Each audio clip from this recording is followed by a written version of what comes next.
Would you like to default your date selection in Power BI to today, yesterday, or this week whenever users open the report? This would be tricky to achieve with native visuals, but with Date Picker custom visual from PowerViz, it's a breeze.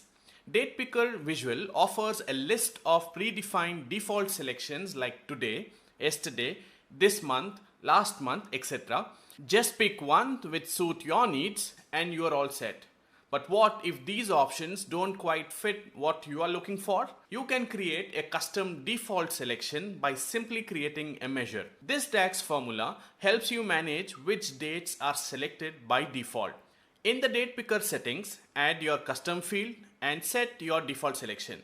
Now, your report always starts with most relevant data. With the default selection feature, you save time and keep your reports updated. Download the Date Picker by PowerViz from App Source today.